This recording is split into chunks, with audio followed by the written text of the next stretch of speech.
Og det nok eksempel på at du kan sette opp en historisk sannhet og gjengi den veldig riktig. Og når den oppe og står, så går det an å lyge utrolig mye i skyggen av den. Ja. Veldig stas dette, at det så mange i salen, og ikke minst at vi har fått selveste Lars Mytting her til Sølvberget i dag, som har skrevet blant annet disse 2 fantastiske bøkene som vi skal snakke om nå i dag. Og for å starte med noe som jeg lurte litt på her nå, siden vi liksom midt i pandemien. Du klarer jo da å avslutte denne boka her med spanskesjuka. Ja, var det flaks? Det var ikke slik så jeg forutså pandemien. Nei, det var ikke klarsynt, liksom. Nei, altså det var mer oflaks nesten, for at jeg hadde skrivet det helt annerledes enn det som det ble i denne boka. Det var mye mer smittevernråd i den første utkastet. Men så jeg at dette her blir jo akkurat som det oss går til nå. Så jeg måtte dreie på det og gjøre det om. Det omtrent det samme som skjer, det samme utfallet, men måten jeg fortalte det på måtte jeg gjøre om. For det skulle til en lesergruppe som var, altså hele landet var plutselig vann ved en omfattende pandemi. Ja. Så det var en mye mer dreven leser da, enn det jeg hadde sett for meg. Og det jo god timing, må man vel kunne si, uansett å komme med en sånn liksom en page-turner når hele landet liksom dømt til å sitte inne og lese bøker. Ja, det må jeg si. At det var jeg kunne nok tida en forlag og så heldig at boka hadde oss bare fått sluppet dette her.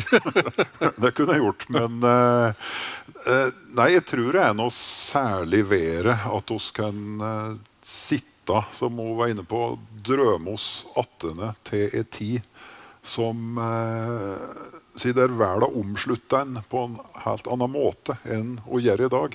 Altså der verden mindre, og der faktorene kanskje enda sterkere på det enkelte mennesket. Der hugget likt, men omstendighetene og trøkket på det annerledes. Jeg tror det godt å sitte og drømme seg attene til slik vel.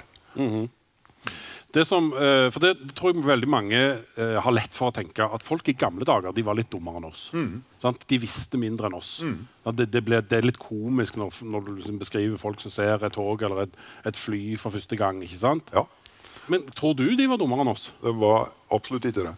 Og så vet jo at hvis du hadde en nyfødt unge fra 4000 år siden, plassert vedkommende med gode foreldre, og gitt vedkommende skolegang, så ville den vært akkurat like følelig med det digitale, det lesinga og med verden rundt seg, som i dag. Så det ikke utviklet noen ting som helst oppi hugget. Og jeg har vært veldig fascinert av det, fordi at jeg jo som synes at det en større naivitet som var i måten man oppførte seg på.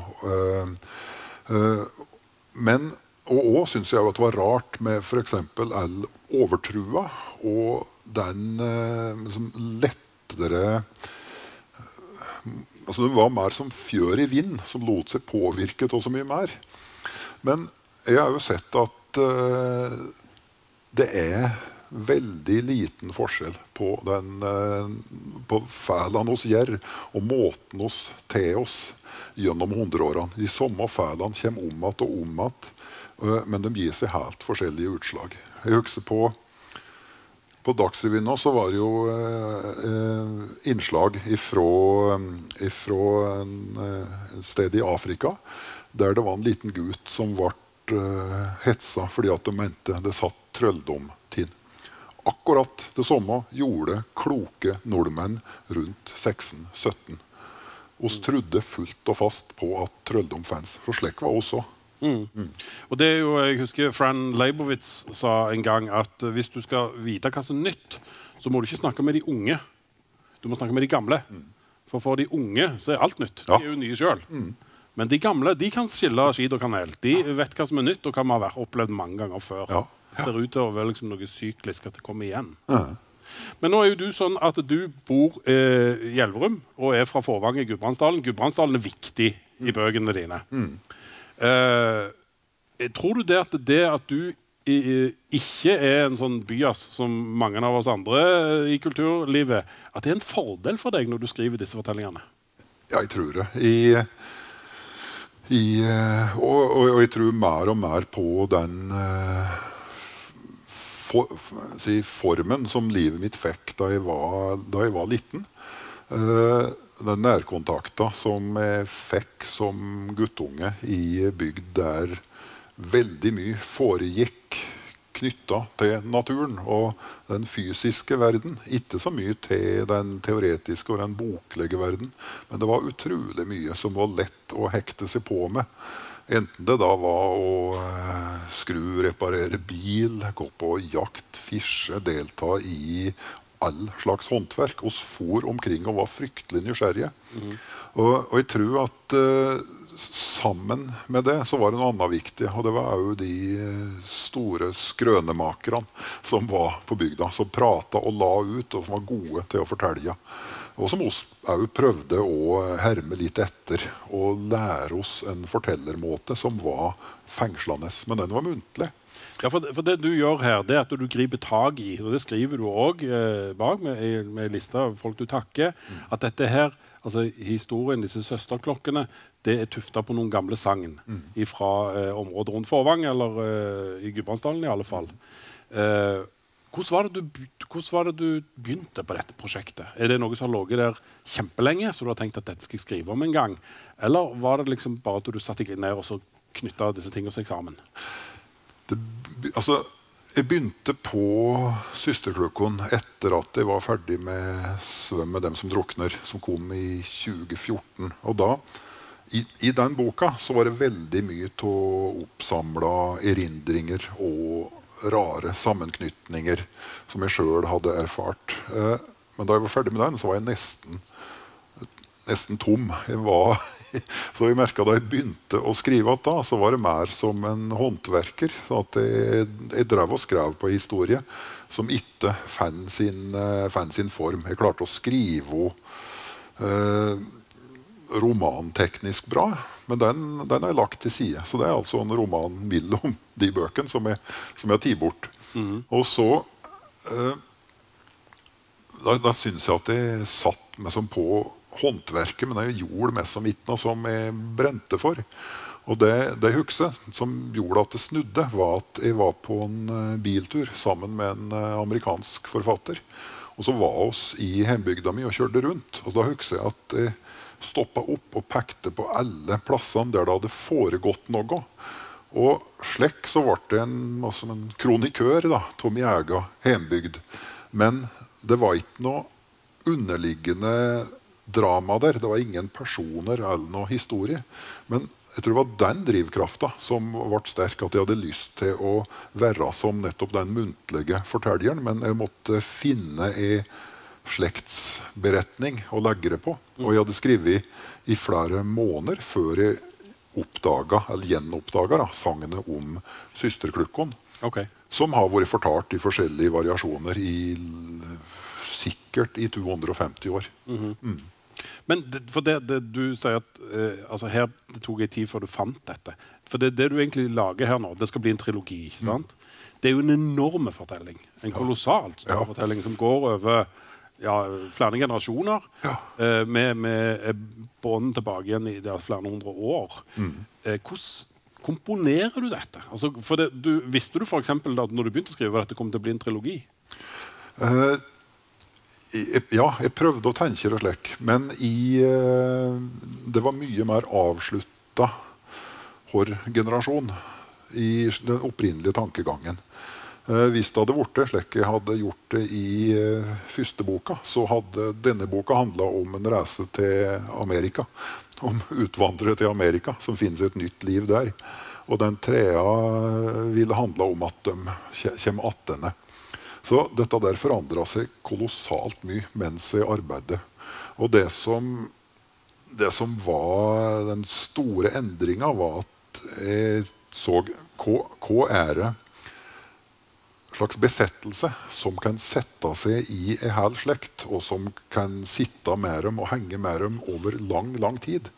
Og da var det da sangene om kyrkjeklukkon som jeg fann. Dette her sterkt nok, dette stort nok til at en besettelse kan gå i arv. Og det var vel omtrent i års tid ute i historien, tror jeg. Da ble det lagt bort alle andre planer om Amerikaferd og slik. Det ble at bare små som rester da, inni her. Og så kom den store tanken fram om at i bunn og grunn symbolikken det som skjer med klukkon, det som skjer med slekta. Klukkon blir adskilt, det samme blir det med slekta. Det ikke helt at før klukkon ført sammen at. Men samtidig så jo egentlig, i hvert fall sånn som jeg tenker da, uten at jeg vet hva du har tenkt med den siste boka, at denne trilogien handler vel så mye om Kai Sverigård, som kom hit, at det på en måte hans liv får være med på gjennom den trilogien. Og han har jo etter hvert, han startet jo nesten som en biperson, men han jo den eneste som får følge Hekneslekta tvers gjennom tre generasjoner. Og hans utvikling som menneske jo den eneste hele gjennom et langt liv, som oss får se. Så han jo en person som i første boka starter som en litt grunn reformatør, som en nok så hardhendt og korttenkt og ikke veldig vidsynt type. En sånn ung idealist, egentlig. Ung idealist, men alt for hard i kantene og korttenkt. Men som også vil være med i den siste boka. Slik som det da bebudet at han skal følge han helt til endes. Så på et sett og vis har boka en hovedperson, så vil det nesten være han. Ja, trilogien totalt sett. Trilogien totalt sett, kan du si, har han, mens i den enkelte bok så det generasjonene i Hekneslekta. For du har plantet at det noe i denne hekneveven som forteller hvordan Kai Sverigård skal dø. Ja. Det. Så, og her du jo, dette jo forteller, altså det mange som forteller tekniske glube ting du gjør, du kan dette.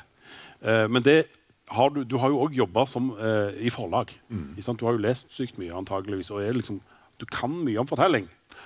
Det noe, tror du hadde vært en like god forfatter hvis du ikke hadde jobbet i forlag? Jeg tror det, fordi at det jeg måtte gjøre var å avlære meg veldig mye. Og jeg måtte det jeg kunne en del om var det som har med slitet og småredigeringen å gjøre. Men jeg arbeidet også som journalist tidligere. Men jeg måtte avlære meg både den fortellermåten der og forlagsarbeidet da jeg skulle begynne å se på den første blanke sida og skrive. Så jeg tror det meste jeg har lært meg som romanforfatter har jeg lært først og fremst gjennom skrivinga av debutboka, og så gjennom den tredje romanen, 'Svømme dem som drukner'. Det vel der jeg tror jeg har gjort mest av utviklinga mi til å forstå hvordan porsjonere og legge fram i historie når en prater seg langt nok dit før en stopper, og når en legger fram det neste. Så det som noen kaller dramaturgi, vil jeg si handler like mye om timing. Når en forteller dette der, og når kommer en dit, og hvordan sekvenser det går til. Og det arbeider jeg fryktelig mye med. Ja, og det å porsjonere ting ut i tilstrekkelig mengde. For du var jo inne på det selv, at du har jo mye praktisk kompetanse. Jeg leste en bokmelding i Jakt og fiske av Hekneveven. Det den eneste gangen jeg har lest en roman anmeldt i Jakt og fiske. For her du har vært på jakt, det kan vi lese her. Og her det skrevet om børser og liksom dette. Nå treffer vi noe som virkelig interesserer. Men det vel litt farlig også, ikke det? Når du inne på treskurd har du jo liksom skrevet mye om. Du kan mye om dette, men det ikke farlig at det blir for mye? At du trøtter leseren? Jo, det kan det. Og jeg har redusert ned mengder av slike eksesser om gamle fly fra første verdenskrig, og om Krag Jørgensen-mekanismen, og om rivning og gjenoppføring av kirka. For du jo faktisk en mann som skrev en hele bok om ved. Ja. Ikke sant? Sånn at vi skjønner at det en fare der. Du kunne gått i den fella. Ja, det er det. Men av og til så skal han gå i fella også. På litt beherska vis så skal det synes at den besettelsen som noen har for en gjenstand eller en gjerning skal komme ned i boka. Men det må komme ned til en person. Det må ikke stå slik at det er forfatteren som breier ut. Besettelsen må ligge hos en person i romanen. Og det tenker jeg ofte når jeg leser at nå leser jeg en begeistret forfatter her. Ja. Altså her det noe som forfatteren virkelig synes det fantastisk kjekt å fortelle om. Ja. Og det finner vi mye av hos deg. Det er det. Og jeg kan innrømme at det var et mål for meg å skrive lenger om Krag Jørgensen-mekanismen enn noen annen forfatter har gjort. Det er 7 sider om mekanismen. Og det er mer enn Kjell Halbing har gjort i noen beskrivelse i Morgan Kane.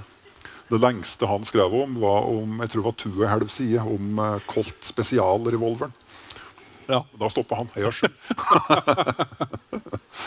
Men hvordan, altså det å skrive en historisk roman jo, og her mange, eller flere romaner da, det jo egentlig veldig vanskelig. Fordi at på den ene siden så må du finne opp en del ting.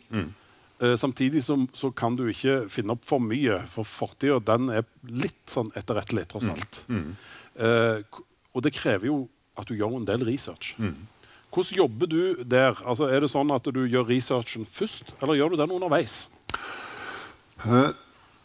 Når jeg helt blank på noe, og famler og leter og ikke vet så mye, så leser jeg meg opp på en periode, og så prøver jeg å finne noe som i hvert fall fanger interessen litt. Men det viktigste jeg gjør nok å skrive historier uten å vette så mye presist, og så gjør jeg researchen etterpå. Og det kan høres bakvendt ut, men det litt at en fort blir fanget av det en har erfart. Og så det ikke lenger historier som styrer, men alt det artige som en har funnet ut.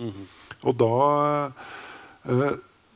slik det foregår hos meg, så det at jeg skriver ganske grovt riss av det som skjer. Og da synes jeg støtt at det veldig dårlig, at det mangler innlevelse, og det slike kommunestyrereferat omtrent. Det ikke mer bedre prosa enn det. Men så skriver jeg om at mange ganger, og det som jeg da leser og erfarer og finner, det mye mer aktpågivende til. Så jeg finner det som passer inn og kler historien. Så jeg blir en bedre observatør da, når jeg vet noenlunde hva som skal skje. Så det jo en miks her av reelle historiske fakta, og også vel historiske personer. Altså du trekker inn Kai Sveigård, han i familie med Sveigård. Ja, sant? Ja, det en liten frekkaseri der da. Det onkelen hans. Ja, for han har egentlig ikke vunnet. Altså, nei, ikke det.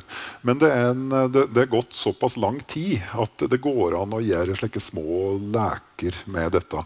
For alle vil assosiere, hvis du ser litt på norsk historie, så vil det være en viss assosiasjon, som kanskje ikke så framtredende for alle, men med Sveigård og reform. Pluss at de synes navnet har en helt særegen flott svung over seg. Det en god embetsmann på slutten av 1800-tallet bør hette. Og det nok eksempel på at du kan sette opp en historisk sannhet og gjengi den veldig riktig. Og når den oppe og står, så går det an å lyge utrolig mye i skyggen av den. Ja. Men det visse ting må være aldeles perfekt korrekte, helt på datoen riktig. Men så kan en da tillate seg å gjøre store, løgnaktige operasjoner når det reisverket oppe og står. Ja, for der dukker jo opp for eksempel en karakter her som heter Clara Mytting. Ja. Lett å tenke at det en tidligere eller en slektning. Det kan godt være hun det vet ikke jeg. Men, men Mytting i hvert fall en plass som geografisk egentlig passer godt, eller i nærheten av Butangen, som jo en fiktive plass. Ikke sant? Det en slags dal du har funnet opp mellom Østerdalen og Gudbrandsdalen. Hele landskapet i bøken jo en fiksjon, men det sett sammen av plasser og av gardsnavn og en slags geografi som typisk for Gudbrandsdalen. For jeg ville at scenen skulle være helt fri. Og jeg måtte ha store Løsnesvatnet på nedsida av bygda, av åpenbare, dramatiske grunner. Men jeg ville også at det skulle kjennes som en ekte plass fra Innlands-Norge. Og derfor har jeg da brukt, ikke bare som referanser og plassene, men også autentiske gardsnavn. Så alle gardsnavnene inne i boka hentet fra det distriktet. Men og derfor jeg da måtte bruke Mytting, mitt eget navn, på den rareste av alle, Clara, som lir den fryktelige skjebnen å fryse ihjel i kirka. Og attpåtil det har litt dårlig for seg og på legd. Og da kunne jeg ikke bruke noen av de andre slektene. Den måtte oss ha. Den bøla der. Og så det jo en annen artig glimt inni det som jeg ikke var helt sikker på da jeg skrev det, men som jeg oppdaget at på snodig vis så det litt grann av meg inni der. Den assosiasjonen dukker jo opp når personen har samme navnet som meg. Og Clara, selv om hun død, så kommer hun jo att i Hekneveven. Og jeg har også en plan for henne i den tredje boka. Og hun selvsagt død. Men det på et vis fortelleren selv som driver og med litt grann inni det. Og det bare en uforklarlig snodighet som jeg bare ville ha med. En slags meta-element. Ja. Men det jo også påfallende at Clara Mytting har jo en sentral plass, selv om hun et menneske som ikke gjør så mye av seg. Ikke minst da Astrid Hekne, hovedkarakter i bok 1, altså i Søsterklokkene kanskje. Og alt spinner jo rundt disse Heknesøstrene. Det jo det hele tatt mange viktige kvinner i denne fortellingen. Og du skriver jo fram kvinnearbeid og kvinnekamp, egentlig. Det noe som du har var du bevisst på det, eller det bare noe som har skjedd? Nei, det vil jeg. For at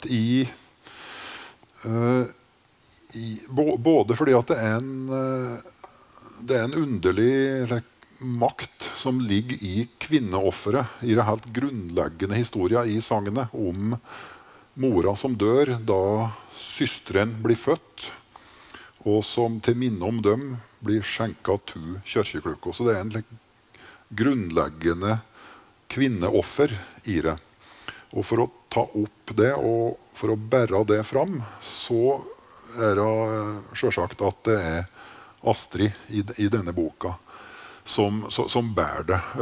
Og jeg ville også ha fram den møtet hennes med en tid som var grunnleggende patriarkalsk. At det var et karstyrt samfunn.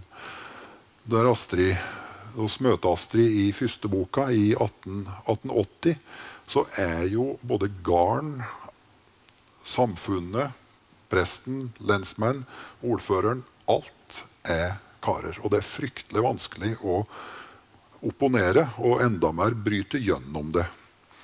Og jeg tror at den følelsen der av gryende urettferdighet kommer mye bedre fram gjennom en frustrert og opposisjonell jente enn det hadde gjort gjennom en kar. Og du har jo også en parallellfortelling i boka etterpå med Budeia fra Imsdalen, som da virkelig løfter fram kvinnearbeidet og får industrialisert tradisjonelt kvinnehåndverk. Ja. Og der jo en veldig kostelig scene der også, der mennene i bygda diskuterer hvorfor de ikke bør gi kvinnfolk arbeide elektrisitet eller lys. Eller ja. Den koser jeg meg veldig med å skrive. Det da de... Kristine Messelt, som kan si den viktigste kvinna i hekneveven, og som har plan for å få til et elektrisk ysteri. Og det vel diskusjonen blant gårdbrukerne på om de skal hjelpe med det. Men det vel at kvinnfolk bør aldri blandes inn i større avgjørelser, sier de blant annet. Ja. Og så det at kvinnfolkarbeidet det går til seg selv. Og hvis de får for mye fritid, så blir det alt for mye snaltring. Det et dølauttrykk på å klage og småsutre. Og til slutt så det ingen som får gjort noe som helst. Og dette jo det fine som en kan gjøre med romanen, at du kan ta fram helt åpenbart sjåvinistiske, drøye, ukorrekte påstander som bare står til nedsabling og fall, men som du helt fint vet at har falt i et herreselskap. Ja. Og dette kanskje jeg særlig mest glad i romanen, at du kan syne fram vår tilkortkommenhet og vår kortsynthet da. Og du har jo det jo mye humor også i disse fortellingene. Det må jeg si. Og det jo deilig når da Kristine Messelt til slutt kommer og setter dem grundig på plass. Altså alle liker jo det når rettferdigheten gjenoppstår etter mange byrder og plager. Og det ikke noe slik kynisk opptrapping i det. Det rett og slett slik samfunnet vårt gradvis bygger seg opp til mer og mer fornuft og nedsabling av idiotiet. Men bare at det kommer til uttrykk i en kompakt form da, i en roman. Ja. Jeg skal bare lese faktisk en setning her som viser litt av humoren. Og dette tror jeg noe som vi i Stavanger kommer til å like da. Det første setningen i kapitlet i Søsterklokkene som heter Det nye oppdraget. Ingen stund stillere enn når bergensere nettopp har reist. Ja. Det jo også en måte å starte et kapittel på. Ja. Vi kan snakke litt om komikken i fortellingene, for dette jo forferdelig mye grusomt egentlig som skjer i disse. Ja. Og noen av for eksempel Clara Mytting sin død det jo liksom tragikomisk og liksom svart komikk på sitt beste egentlig. Ja. Koser du deg når du sitter og ler selv? Ja, jeg gjør det. Ja. Jeg husker den setningen du leste, den kom da jeg var nesten ferdig for dagen. Jeg hadde skrevet om det bergensere som riv kjørkja, og så var jeg nesten ferdig og drev og skulle slå av PC-en. Og så så jeg for meg hvordan det dagen etter at de var rest, og så med et par omformuleringer så kom den. Og da strekte jeg meg bakover og var veldig, veldig fornøyd da. Ja. Og det også like at mange har laget korsstingsbroderiton, og så har de en ved døra, ved utgangsdøra. Så nei, jeg gjør det. Det en blanding av trælet ved å sitte og forme det, for alt kommer jo ut og en stor tåke som veldig oklår og veldig utydelig og med veldig mye slit, men akkurat når det kommer de komiske partiene, de mye mer i tett kontakt med enn tragedien og slitet. For da jeg med å kjenne at dette her kommer til å gå bra, dette kommer til å ordne seg, de har ressurser og kraft til å få det på plass. Ja. Så det vel faktisk de beste stundene jeg har, når jeg kan leke med humøret og humoren. Ja, og når du sitter og flirer foran PC-en der. Ja. Det ble jo nevnt her av biblioteksjefen innledningsvis at jeg har skrevet en bok her på huset. Noe som var problem med det, for da satt jeg liksom inne i et glassbur. Det var jo at når jeg selv skrev ting som jeg synes var sykt løye, så begynte jeg jo å le. Så kan jeg få latterkrampe av min egen. Og folk som sitter alene i et rom og ler. Ja. de framstår ikke som særlig friske. Nei, det er ikke det. Og når de da, dette var jo sånne rom med glassvegger, så folk kunne komme og se på en forfatter som satt og jobbet, så det var litt sånn risky business. Ja. Men du koser deg sånn generelt. Føler du sa på et tidspunkt her at du var sliten etter å ha skrevet den ene boka di, men er det sånn at du gleder deg til hver arbeidsdag, eller kvier du deg litt for? Jeg kvier meg veldig når det har gått lenge. Da går det fryktelig trått og sakte, altså. Det gjør det. Og jeg er avhengig av å opp hver morgen, og så ned på kontoret og skrive. Og jeg er nødt til å finne meg i at det ikke blir bra. Og ikke måndagen, tirsdagen, onsdagen, kanskje ut på torsdagen, hvis jeg har vært borte lenge fra det. Da begynner det å komme noe som er brukbart. Men jeg er alt for rastløs og urolig av meg til å klare å sitte og ha noe stor glede av det før historien har fått en noenlunde form. Det som er veldig artig er å sitte litt i starten og pønske og skrive uforpliktende sammendrag. Men så, ifra å prøve å få det til den første sammenhengende litterære fortellinga, det er et træl, rett og slett. Ja. Og så har jeg en runde der jeg begynner å skrive gjennom at, som er fylt av litt mer håp, men så har jeg støtt en ordentlig svart nedtur, midtveis, som går over et par-tre måneder, der jeg ikke har noe trua på det. Og det er ikke slik så den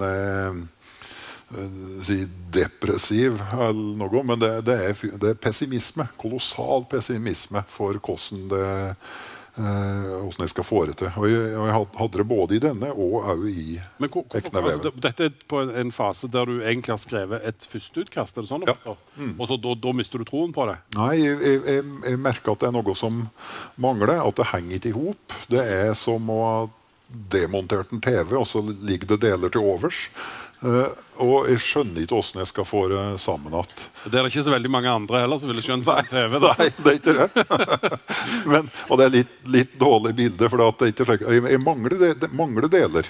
Og det jeg træla med denne var at jeg visste ikke hvordan snumoment som skulle komme, som kunne være et fint speil av grunnhistorien. Så og da jeg løsnet med denne, så var det faktisk da jeg skrev partiet om spanskesjuken og det som skjer der. For i det partiet så kom det at noe som jeg kunne bruke fra denne boka, og dermed så falt det på plass en harmoni, som når man leste så kan den sikkert se ut til at her har jeg suttet med en stor sigar og tenkt på at alt sammen tvers gjennom. Dette her skal bli så elegant, men som flek. Og flek var ikke. Det er rett og slett at jeg må gjennom denne gjenoppdage hva som er utlevert her, og så få brukt det. Ja, for da er du inne på noe veldig viktig, tenker jeg, når du skriver en så stor fortelling som en trilogi.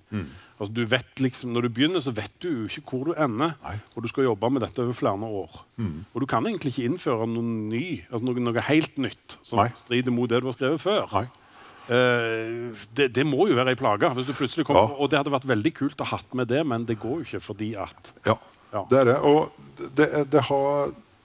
Delvis så har jeg bommet et par ganger, så jeg har ting som jeg ikke kunne få brukt. Men det var også vært slik med skrivinga av Hekneveven at jeg oppdaget ting inni her som jeg kunne gjøre større, som jeg ikke hadde tenkt ut. Et par andre ganger, det vil leseren se i bind 3 når den kommer, så når jeg har bommet, så prøver jeg å formulere som at det var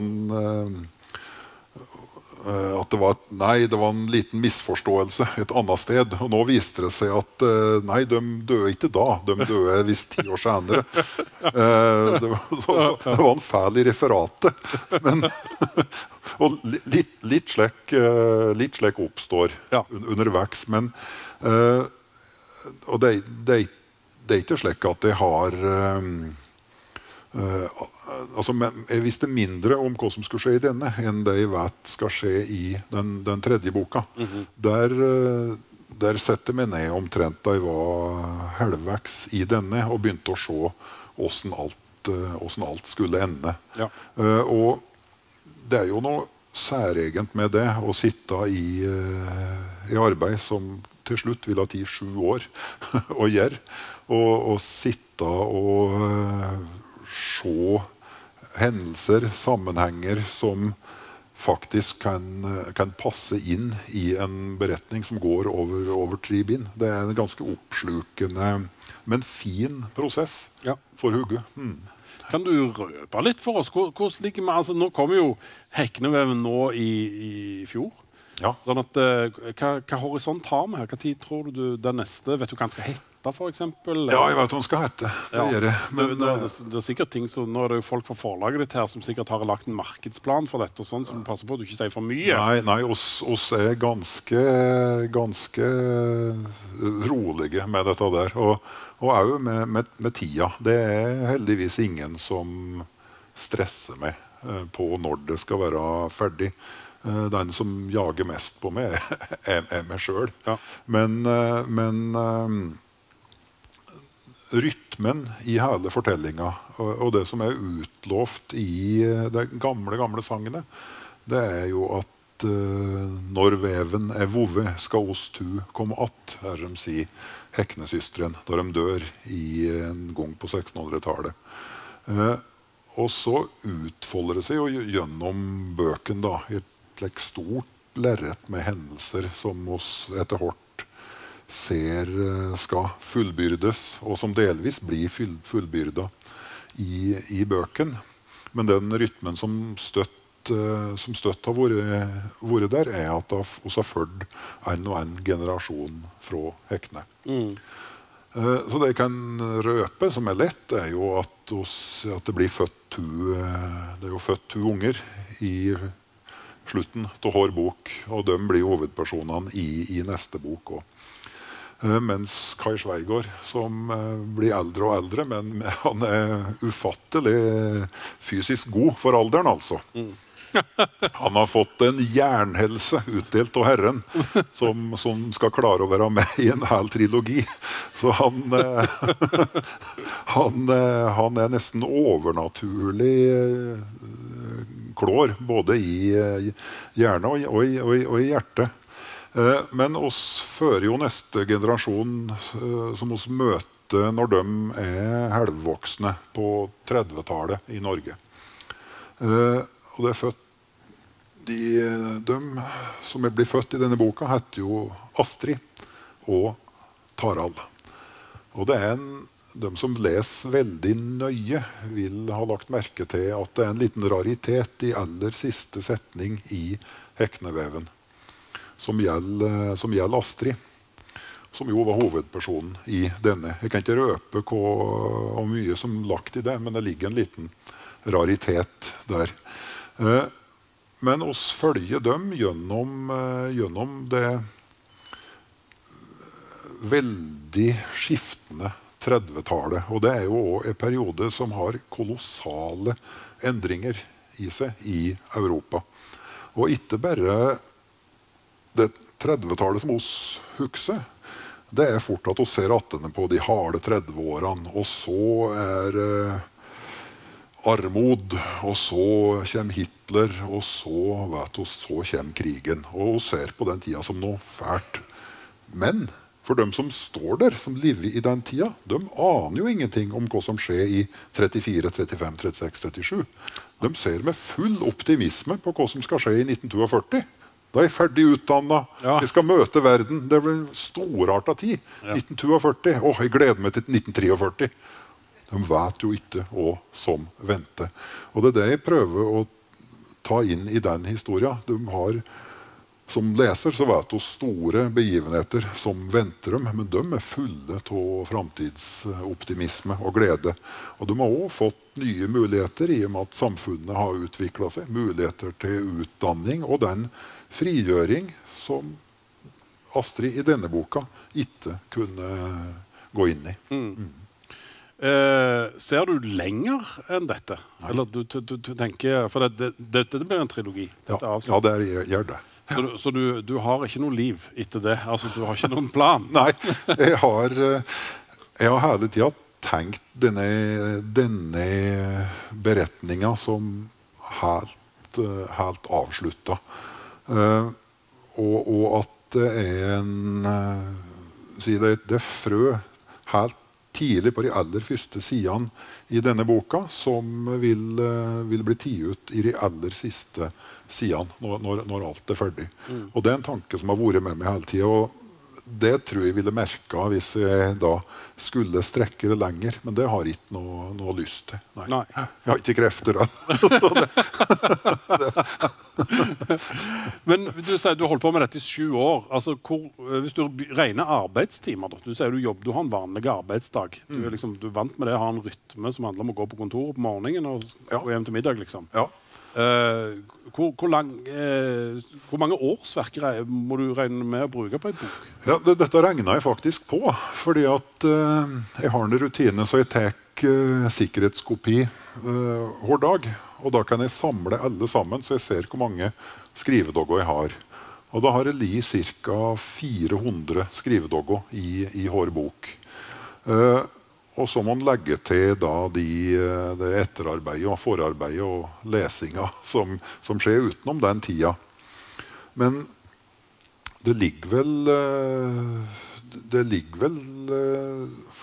var det telt opp da? Var det 3000 skrivetimer, tror jeg? Okay. Ja, så for 400, det er i praksis 2 årsverk da, i en vanlig jobb. Ja, det er det. For å skrive en roman. Ja.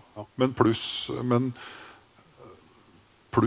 det er egentlig det lette, Tore, for sammen med det så kommer innsatsen som ellers i døgnet med å lete og oppdage. Men den går ikke inn i akkorden da. Nei, og som du var inne på, så er det jo mye av det som du tar med deg inn her, det er jo en erfaring på en kunnskap som du har hatt fra du var guttunge. Ja da, det er det. Og vi må snakke litt mer jakt, siden vi først sitter her. Det er ikke hver dag vi får mulighet til det. Det var en sånn sekvens som jeg beit meg merke i, som jeg tenkte, dette var litt snodig. Hvor vil han med dette? Der gir hans bomme på en simla som føde. Tenkte du liksom, er dette med som en sånn allegori som du har lagt inn bevisst der? Ja. Det er kanskje den rareste scenen, og og jeg kan godt si hvordan jeg tenker rundt den, for den er veldig fristilt, men veldig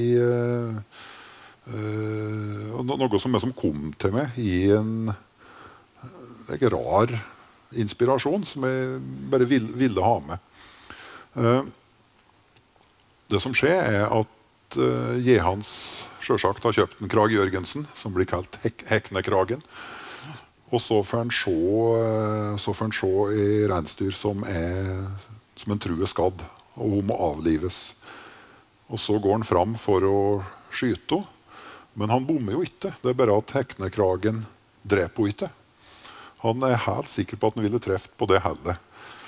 Logiske forklaringen er at han skyter over, at han er så oppskjørtet at han ikke treffer, men dyret er egentlig ikke skadd. Og så kommer han fram og får se at hun drev og kalva. Så akkurat da han skjøt henne, så har hun gitt liv til 2 kalver som ligger i lyngen. Og det han egentlig ser, og nå skal ikke jeg drive og legge inn for mye tolkning og påstå det inni der, men det er så for meg at han ser skje gjennom dette, er at han faktisk ser sin egen fødsel. Ja. Han ser det som skjer i slutten av denne boka, når Astrid dør ved fødselen og gir liv til 2 gutter. Men simla reiser seg jo att og går bort med kalvene. Så den egentlig kan henne ser, er også en gjenoppstandelse av sin egen mor. Hvis du virkelig vil ta i. Men dette er noe som leseren skal... Dette vil ikke jeg sitte og påstå, men det var det glimtet der da, som jeg synes. Ja, leste noe i den retning jeg også. Og det er jo veldig fiffig denne måten han møter igjen sin bror på. Der de begge to skyter mot samme dyr samtidig. Ja. Har du opplevd det selv noen gang? Nei. Men jeg opplever den mystikken som ligger i rensejakta, og den varheten som man har, og alle de rare tankene som oppstår når du i nærkontakt med et dyr inne i fjellet. Og tett du på livet selv når du har skottet et dyr.